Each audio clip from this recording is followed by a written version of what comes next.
이 시간 함께 하나님께서 주시는 은혜의 말씀을 나눕니다. 함께 나눌 말씀은 출애굽기 20장 12절 말씀이에요. 하나님께서 우리에게 주시는 구약의 말씀, 출애굽기 20장 12절 말씀.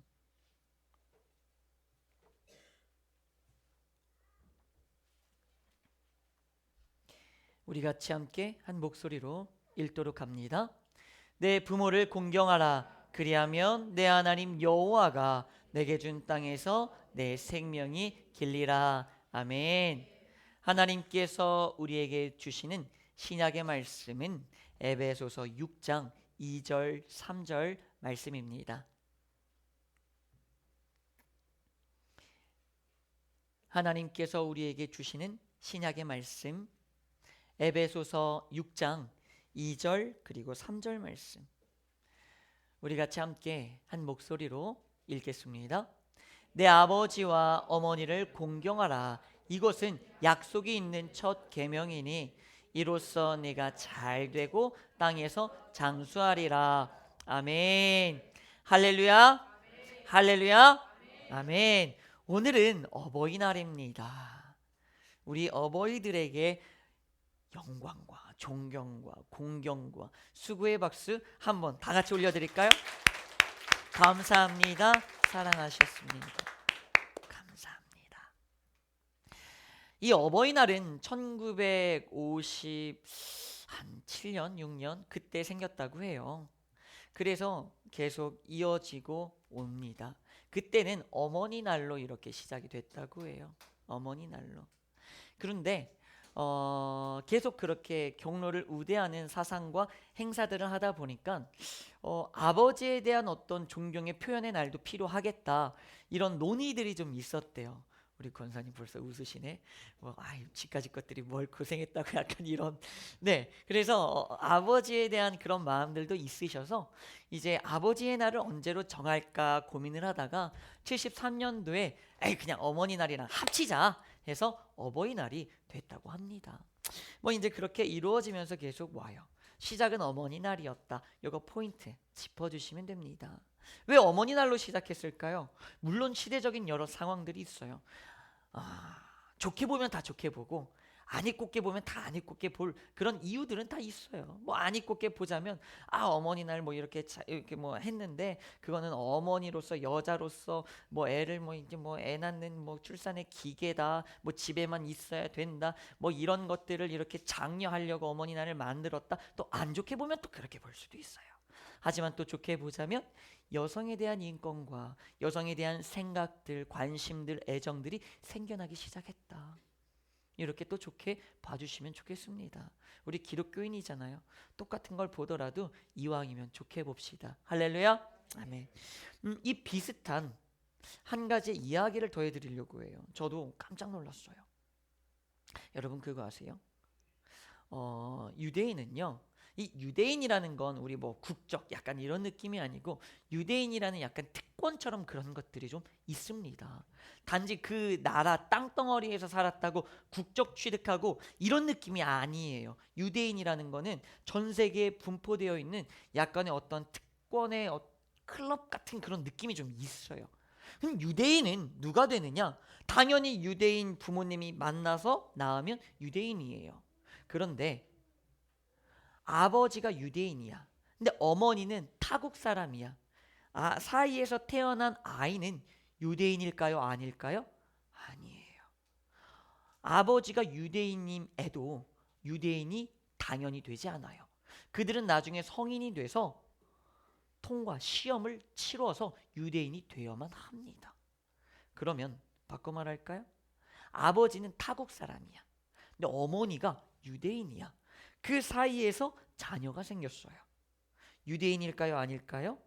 유대인이에요. 시험 치르지 않고 당연히 유대인이 돼요. 유대인은 약간 이런 모계 사회의 느낌을 좀 가지고 갑니다. 왜냐하면 아이에 대한 진정한 관심과 사랑, 그것을 정서의 교감을 통한 어떤 교육은 누구로부터 시작된다? 어머니로부터 시작된다. 이런 마인드가 있기 때문에 어머니가 유대인이면 자녀는 다 유대인이에요.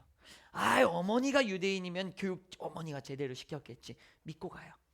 아버지가 유대인이다. 믿음이 안 가. 유대인 안 돼요. 넌 시험 치러. 이렇게 됩니다.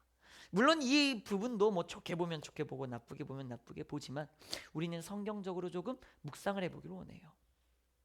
조금 더 확장해 볼까요? 요즘 세상에 아이의 교육은 누가 담당합니까? 학교 말하지 마세요. 학원 그러시면 안 돼요. 아이의 교육은 누가 담당해요? 부모가 담당해요. 이제는 어머님들도 일할 수 있고 아버님들도 가정에 남을 수 있어요. 혹은 맞벌이로 일할 수도 있어요. 그렇죠? 그러면 아이의 교육은 누가 담당합니까? 누구 한 명이 특정히 해야 되는 게 아니라 부모가 모두가 같이 함께. 따라해 봅시다. 같이 함께. 이게 부모다. 부모예요. 그래서 요즘은 부모가 교육을 합니다. 어머니가 이제는 교육을 하는 게 아니라 부모가 같이 교육을 해요. 자, 조금 더 확장하여 나아갔죠? 그러면 우리 조금 더 확장해 봅시다.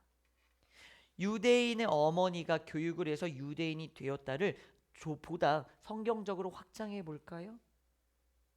부모의 교육으로 말미암아 자녀는 무언가가 돼요. 그렇죠? 부모의 교육으로 말미암아 자녀는 유대인이 그들의 말하는 선민, 하나님이 택한 백성이 돼요. 누구로 말미암아서? 부모로 말미암아서. 자, 출애굽기 20장 12절 말씀을 보면 10계명에 5계명이 나와요. 10계명의 5계명은 네 부모를 공경하라. 그러면 뭐를 준대요? 땅과 생명 두 가지를 우리에게 축복으로 주신다고 해요. 땅은 뭐고 생명은 뭐냐? 저번 작년 어버이날 때보다 신학적으로 설교를 하였습니다. 기억 안 나시죠? 괜찮아요. 내년에 또 우려먹겠습니다. 그러면 이 땅과 생명이 의미하는 게 뭐냐? 신약 에베소서 6장 2절 3절에서 이렇게 풀어주고 있습니다. 네가 잘 되고 네가 장수한다. 땅이라는 것은 네가 잘 될 거야. 뭐 지식이든 부든 뭐든 명예든 잘 될 거야. 그리고 장수, 너의 생명이 오래오래 건강히 잘 살 거야. 누구로 말미암아서? 부모로 말미암아서 온다고 말해요. 자, 그런데 재미난 건요, 출애굽기 20장 12절에 10계명이 이렇게 나와서 부모에 대한 이야기가 나오는데 출애굽기 21장으로 넘어가면 다른 이야기가 나와요. 출애굽기 21장 15절 그리고 17절 말씀에서는 죽는 이야기가 나오는데 아버지나 어머니, 부모를 치는 자는 죽을 거야. 저주해도 욕해도 죽을 거야 라고 말합니다.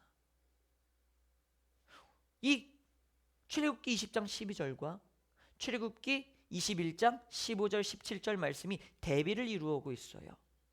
출애굽기 20장에서는 부모를 통해서 너는 잘 될 거야, 살 거야. 그런데 출애굽기 21장에서는 부모로 말미암아 너는 죽을 수도 있어 라고 말해요. 여기에서 우리에게 전달해 주고자 하는 메시지가 뭔 줄 아십니까? 부모 덕분에 살 수도 있고 부모 덕분에 죽을 수도 있다는 거예요. 부모로 말미암아서 모든 것들이 시작되는 겁니다. 이것을 우리는 깨달아야 돼요. 그러면 이것이 과연 무엇일까? 제가 묵상하고 묵상하면서 깨달은 게 있습니다. 따라해 봅시다. 부모는 축복의 통로다. 부모는 축복의 통로예요. 기억하시기 바랍니다. 기대하시기 바랍니다. 그래서 첫 번째로요, 자녀 세대들이요, 그럼에도 불구하고 부모를 공경하시기 바랍니다. 그럼에도 불구하고 하세요. 이게 정말 너무나도 중요한 거예요. 내 부모 뭐 닮을 점이 있어야 닮지, 배우고 싶은 점이 있어야 배우지. 이거는 말 그대로 닮고 싶은 거고 배우고 싶은 거지 공경의 차원과는 다른 거예요. 공경이란 뭘까요? 출애굽기 20장과 21장에서 우리에게 말해주는 건 통로예요. 자, 그러면 이런 비유를 들어볼게요. 저 하늘에서 놀라운 아름다운 관이 하나가 이렇게 연결이 돼 있습니다. 관이 하나가 연결이 돼 있어요. 그래서 하나님의 축복의 생수가 나에게 이렇게 쏟아집니다. 그런데 하늘에서 나에게 이어지는 이 축복의 통로, 이 관을 하나님께서는 이렇게 명명하셨어요. 부모. 그런데 이 관이 작을 수도 있고 클 수도 있어요. 꼬불꼬불할 수도 있고 반듯할 수도 있어요. 그래서 내가 받는 양이 혹은 내가 받는 시점이 조금은 다를 수는 있어요. 그런데 여러분, 관은 관이에요. 이거는 부모와는 상관없이 하나님께서 정해 놓으신 법칙이에요. 부모는 그냥 관으로 딱 놓으셨어요. 이 부모라는 관 통로를 통해서 너는 생명을, 너는 축복을 받아라. 천사를 통해서 여러분들에게 축복 갖다 주실 것 같죠? 아니요. 부모를 통해서 주신다고요. 그러면 내 부모님이 돈을 많이 벌어야 된다? 이 말씀이 아니에요. 자, 그래서 드리는 말씀은 바로 이겁니다. 부모에게 부모님이 이렇고 저렇고 중요하지 않고 부모라는 관을 통하여 하나님께서는 무조건 그리고 당연히 축복의 생수를 흘러 보내주세요. 근데 이때 자녀 세대가 교만하게 정죄를 해요. 그러면서 부모를 쳐요. 나에게 오는 생수의 관을 내가 때리고 또 때려요. 그럼 관은 어떻게 될까요? 깨지겠죠. 깨진 관에 물이 흐르면 그 물은 어디로 갈까요? 깨진 틈으로 다 밖으로 새어버리겠죠. 나에게 생수가, 나에게 축복이 온전히 도달할까요? 내가 목마른데 물 마실 수 있을까요? 없겠죠. 관이 와요. 근데 이 관이 마음에 안 들어. 그래서 욕을 해요. 저주를 해요. 부모를 저주하고 욕해요. 이게 뭐예요? 이 관에 내가 독을 타는 거예요. 그러면 이건 쓸모없어. 버려. 녹슬게 방치하고 독 타고 버려버려. 그런데 이 관은 나에게 연결이 돼 있거든. 그러면 하나님의 생수가 물이 이렇게 흐르다가 뭐가 맞나요? 내가 뿌린 녹이, 내가 뿌린 농약이, 내가 뿌린 독이 생수에 붙어서 나에게 오겠죠. 그 저주 누가 받아요? 내가 받아요. 그래서 출애굽기 21장 15절 17절에서 부모를 공격하고 부모를 욕하면 네가 죽는 거야 라고 말해요.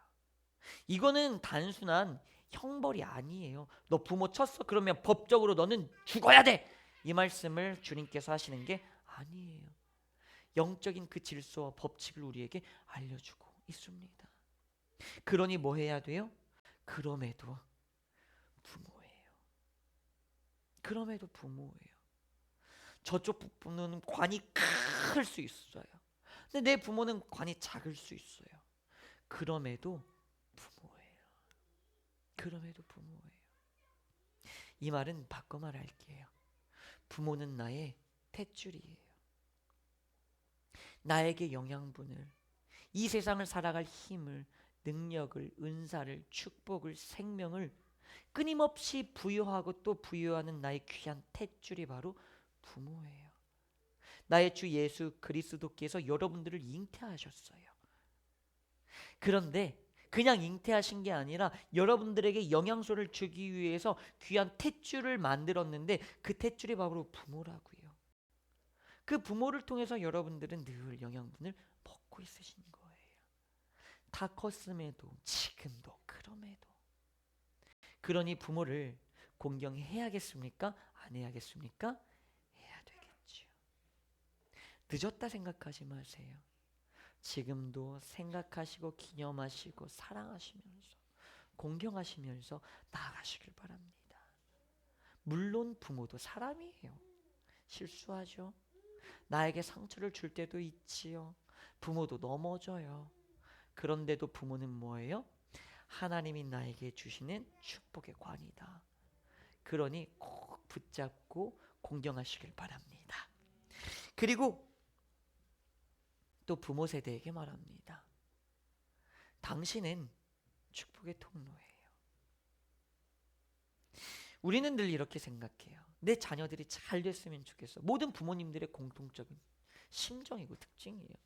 내 자녀는 잘 됐으면 좋겠어. 내 자녀는 더 잘 됐으면 좋겠어. 그래서 우리는 뭐 합니까?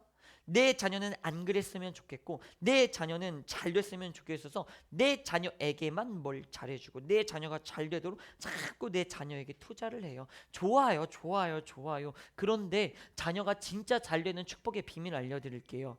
당신이 잘 되셔야 돼요. 당신이 하나님의 축복의 통로이기 때문입니다. 당신이 잘 되면 자녀는 잘 돼요. 당신이 변화되면 자녀도 변화돼요. 이건 너무나 중요한 포인트예요. 자녀를 맡기지 마세요. 내 자녀는 잘 돼야 되니까 여기 가면 잘 돼, 저기 가면 잘 돼, 어떻게 하면 잘 돼, 저렇게 하면 잘 돼, 무슨 학원 가면 잘 돼, 뭐 하면 잘 돼, 어디 가면 잘 돼, 누구 만나면 잘 돼. 아니요, 안 돼요. 자녀가 잘 되는 건 내가 잘 되면 자녀도 잘 돼요. 내가 풀면 자녀도 풀려요. 야, 나는 이렇게 하고 나는 여기 얽매였지만 너는 얽매이지 않았으면 좋겠어 하고 자녀에게 많은 것들을 투자해요. 그 자녀는 결국 얽매이게 돼 있어요. 왜 그럴까요? 부모인 내가 풀지 않았기 때문에. 그런데 자녀에게 넌 이걸 풀어야 돼, 얽매이지 말아야 돼 하면서 자녀에게 투자할 게 아니라 내가 그것과 싸워서 내가 얽매임에서 해방되고 내가 풀리면 자녀는 풀려요.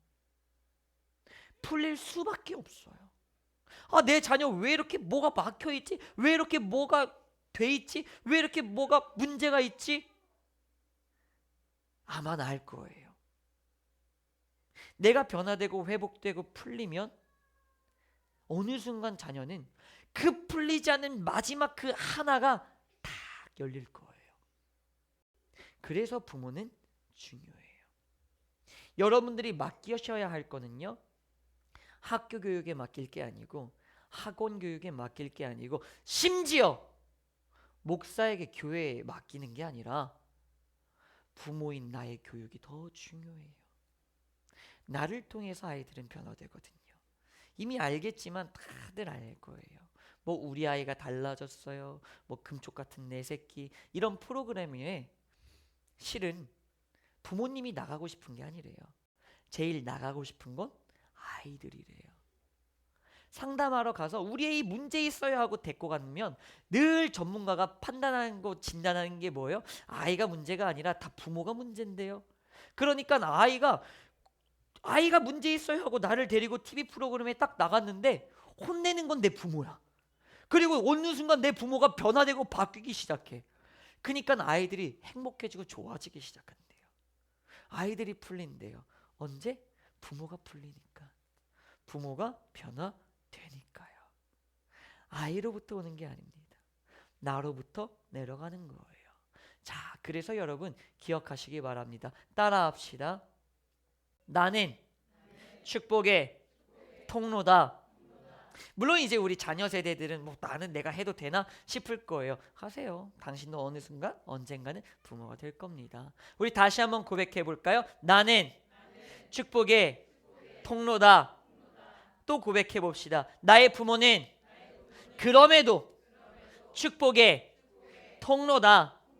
믿으시기 바랍니다. 언제나 믿으시기 바랍니다. 오늘의 말씀을 절대 잊지 마세요. 절대 놓치지 마세요. 잃어버리지 마세요. 그래서 부모가 잘나고 못난 거는 나랑 상관없어요. 그냥 주님이 나에게 주시기 위한 통로다 생각하시고 탯줄이다 생각하시고 귀히 여기시길 바랍니다. 그럼에도 불구하고, 그리고 우리 부모 세대들은 자녀에게만 투자할 것이 아니라 나에게 투자하여 내가 변화되었을 때 자녀가 변화된다는 것을 명심하시기 바랍니다. 윗물이 맑아야 아랫물이 맑아요. 위에서부터 아래로 흐르는 것입니다. 당신을 통하여 나로부터 시작됨을 기대하시기 바랍니다. 우리 이 시간 함께 찬양하면서 축복해줬으면 좋겠습니다. 하나님, 너무나 귀한 이 부모의 세대를 우리에게 주셨습니다. 너무나 소중한 이 부모의 세대를 주었습니다. 다윗이 하나님을 만났고, 다윗이 하나님을 사랑했고, 다윗이 하나님을 잘 믿었더니 하나님께서 다윗에게 약속하셨습니다. 그러니 다윗의 후대가 때로는 넘어지고 무너지고 하나님을 버림에도 불구하고 부모 세대인 다윗의 그 언약과 약속을 통하여서 20대의 왕조가 튼튼히 서는 것을 우리가 보았습니다. 하나님, 오늘에 앉아있는 이들이 부모 세대, 다윗의 세대가 되게 하여 주옵소서. 하나님의 언약을 받는 세대가 되게 하여 주옵소서. 이들을 통하여서 가정이 변화되고 환경이 변화되고 그들의 자녀들이 끊임없이 변화되어 회복되고 치유되어 놀라운 축복을, 놀라운 능력을 받는 귀한 축복의 통로의 역사가 오늘 지금 이 시간 이 자리 가운데 나타나게 하여 주시옵소서. 하나님 감사합니다. 너무나 감사합니다. 우리 부모님들의 수고와 노고와 고생들이 있었기에 하나님, 우리가 이렇게 좋은 세상에서 살고 보다 나은 세상에서 살아가며 이렇게 전진할 수 있었습니다.